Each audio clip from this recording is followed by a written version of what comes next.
Hello and welcome to the program, and thanks for joining us. I am DEJI360. Now, the Senate, the Nigerian Senate, that's the outgunned Senate now, made history 2 days ago when it passed 46 bills in just 10 minutes. It's never happened in the history of democracy in Nigeria, and I'm not too sure it's happened anywhere else in Africa. But then, what the Senate did not do for the past 4 years, it was able to achieve in just 10 minutes, passing 46 bills actually in just 10 minutes. And guess what?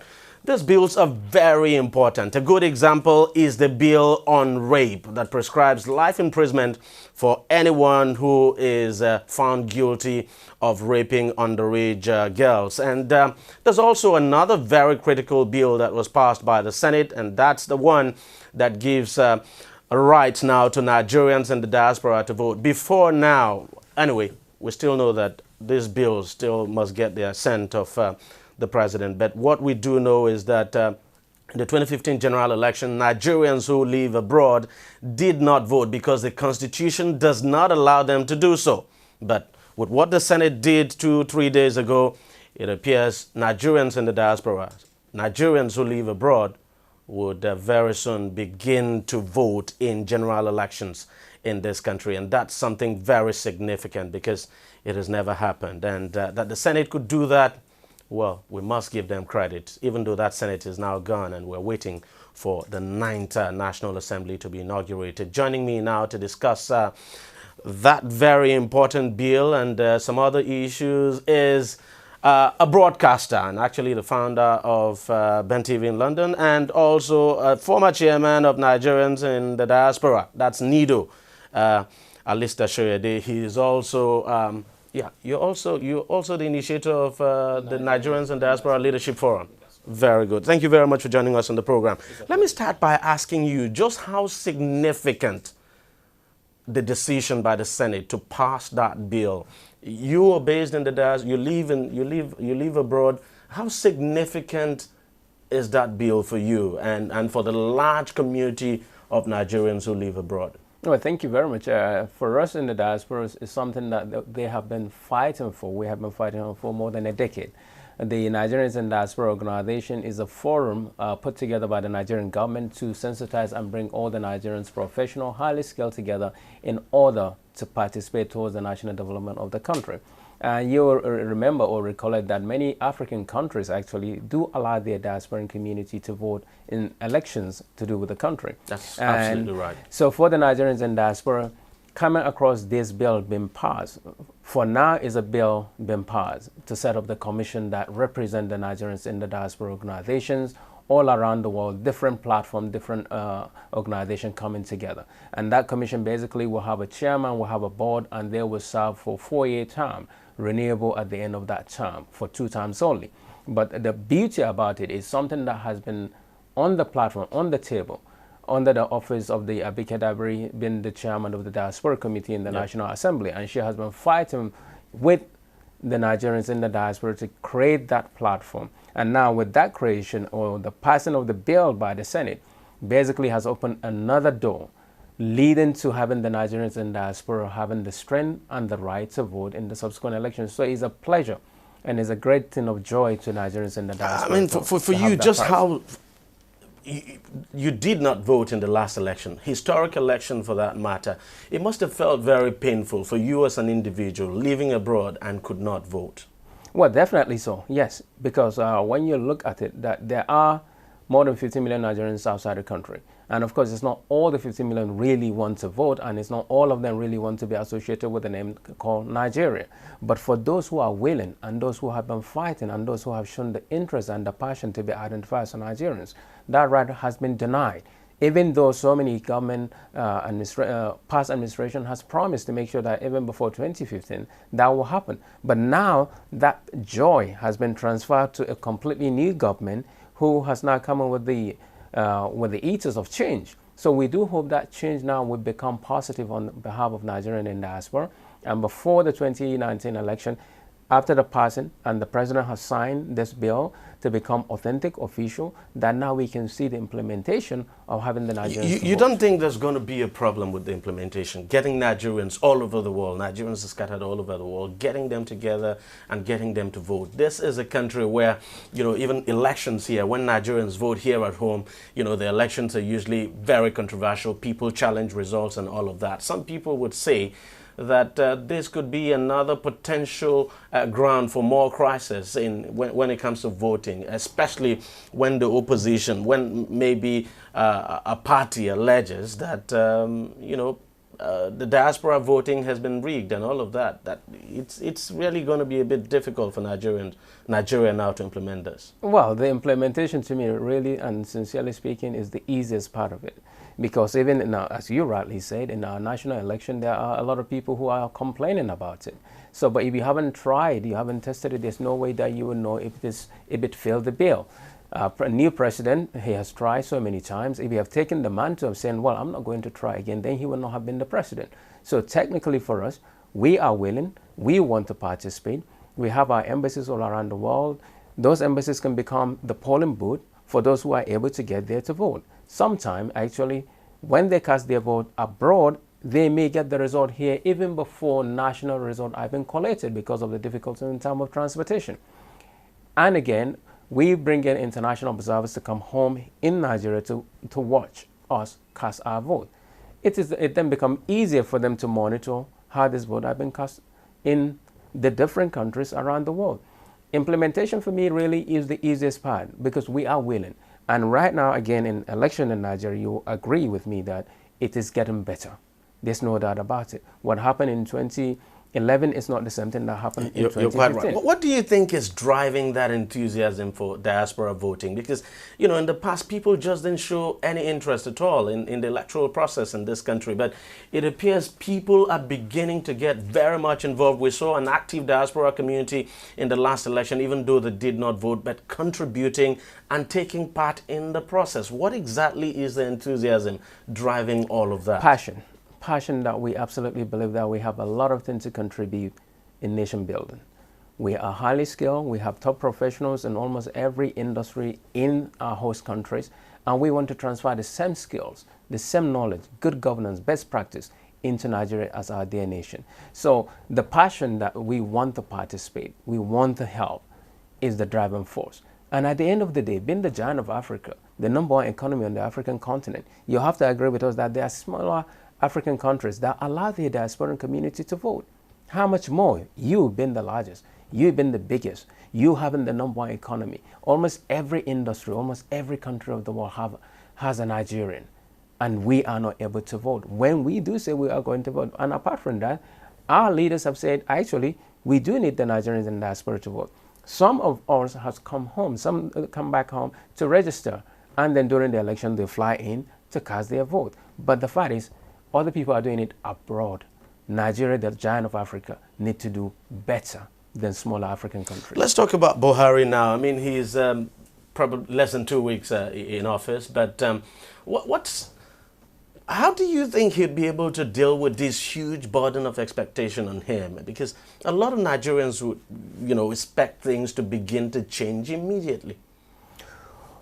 Well, Rome is not built in a day, and the situation on the place we find ourselves did not happen in a day. All this is an accumulation of many years of either government inability or government ability to do something. So surely enough, but at the end of it, just like we now just saw within 10 minutes, technically, as we all recorded, that the Senate passed 46 bills. My question as well is, what happened? What have they been doing to allow all these bills to stay there until the last round in order for them now to become legal passage? Okay, and some of this bill as well that have been passed have queries on them. Why will you allow maybe on the age and all this kind of thing to be passed? So there's not going to be a debate on them. So a lot of people as well now have been disenfranchised by this sudden speed accidental crash of 46 bill in 10 minutes, if it is actually so in 10 minutes. But I want to disagree that it cannot happen unless, again, if they did not read the whole 26 bills one by one, because each one should take at least 1 minute. But nevertheless, that is the position we find ourselves. So the expectation is right, because again, as the old administration going out, you begin to hear a lot of stories between themselves actually spilling the beans. So you know that there's a lot of decay in the system. My hope and aspiration is for Nigerians to actually gauge the level of the commitment that the new administration is facing as they come into office. Again, it's for the Nigerians to bear in mind that it's an amalgamation of many parties coming together who maybe somewhere do not actually believe that they can win the election. Somehow they won the election. Then the principal candidate, President Muhammad Buhari, happened now to have the mantle of bringing everybody together. But somehow as well, a lot of people believe that he is coming with one word: integrity, honesty, transparency. And of course, as he called himself now, a reformed Democrat from the military era, he has to follow those dictation, those things that has been lined out and put on his path, by accepting as much as possible. But at the end of the day, he is the president. And everybody already knows that what he wants is this and that. And somehow he said he's going to declare his asset, which they have, even though people are saying make it not public. publicly, yeah. But you don't really need to make it public. It is there. It's now for us to go and get that information, because the freedom of information is available. He doesn't need, technically for me really, to make it public, go on national TV and now start reading his asset. No, I don't agree with that. The asset is there for all, each of us to go and find Most out. people have said how the APC, Buhari himself and his party, how they're able to manage the election of the leadership of the Senate and House of Representatives will to a large extent determine whether the party will continue to remain united, and that it's surely the election now of the leadership of both houses is surely going to be a litmus test for the APC. Do you subscribe to that? Well, I think if one look into the consideration of what APC is saying, that they don't want to really participate in who becomes the Senate. But of course, I want to believe you don't believe that. Somehow I could probably agree, because people said, well, why is the president saying that he's not bothered about who becomes the Senate president? Would that not be a bit detrimental on him having somebody that he can work with? And I thought, well, maybe so. But at the same time, actually, he is the man who is number one. And for him, whoever emerged, somehow, when you know the person that you aspire to become like, if I don't think that you go to a nightclub, I will not come to you and say, can we go raving? Because you don't entertain that kind of entertainment. So people already know that this is General Muhammad Buhari. This is President Buhari. This is what he stands for. Let's be sincere. Let's watch how this person can emerge. Whoever is going to emerge somehow will have to walk in his path in order to survive. Because when the president now begins to show that indeed I am the number one, a lot of people will have to follow the way that they believe he operates. But even if the president is not interested, his party should be interested. And it appears we're seeing the party express that interest, even though it's come out publicly to say, look, we really are not interested. It doesn't matter who comes up as the Senate president. Well, I think the party is just basically playing to the gallery, probably to the public gallery, of saying that yes, our hands are neutral. But somehow, as you will know, in any political situation, people will go back and meet the leaders of the party to say, really, I need your support. While the party to the public domain are saying, well, our hands are clean, we don't want to participate. But this is politics. Somehow, all of them would know that there are interests that need to be dealt with. People have their aspiration. People want maybe other Saraki or Lawan or whoever, and other people have withdrawn from the race, just like maybe been the speakership.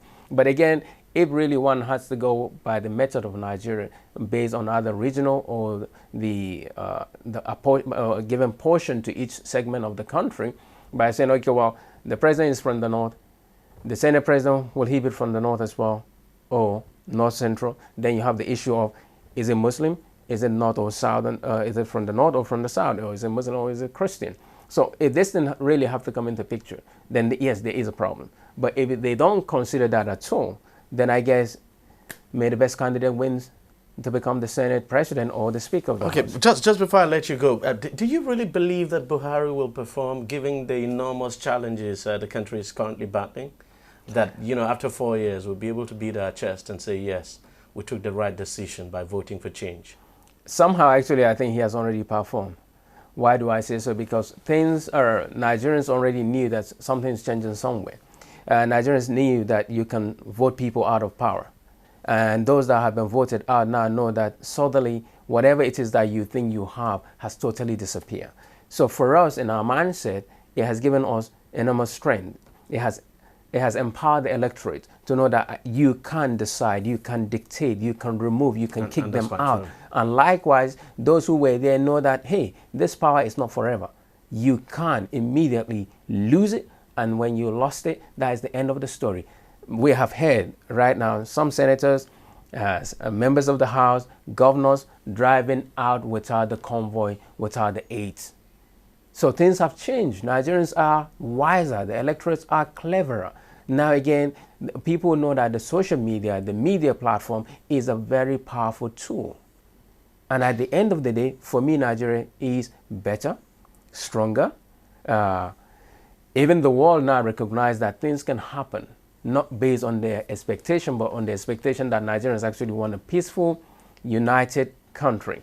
And these are all evidence. So when you look at it, yes, Nigeria is better.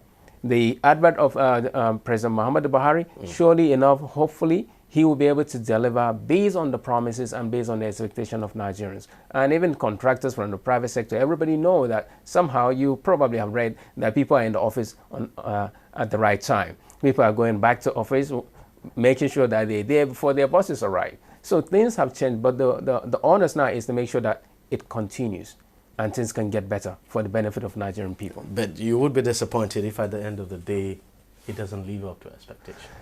Sincerely, it's like building a house. Building a house, you have a time limit to say, right, this house must be completed within a year. Nation building does not have expiry time. What we hope is corruption will reduce. You can't eliminate corruption completely, but there will be a reduction of it. The legal framework will work. Lawyers and those who are in charge will begin to act and deliver the best practice we know that they need to do. Ordinary people will be empowered. Everybody will know their own position. For me, that would be a great benefit and advantage if we manage to succeed in achieving that under this administration or whichever administration is in power. Mr. Alistair Shoyede, thank you very much for coming on the program. It's a pleasure. All right, we'll take a short break now. When we come back, we'll continue the discussion now on a very different note. Don't go away. Continue to stay with us. Every day, every hour, and every minute, news break in Nigeria. Things happen so fast, it's most times difficult to track and comprehend them. But that's what we do right here on DEJI360. 2015, would you want to come back again? It's like asking Jesus Christ if he knew he was going to die, will you want to come back as the savior of the world again? We do not just help you track the stories, we break them down, explore all the angles, analyze the issues so that you can fully comprehend the stories and use them to make the right decisions.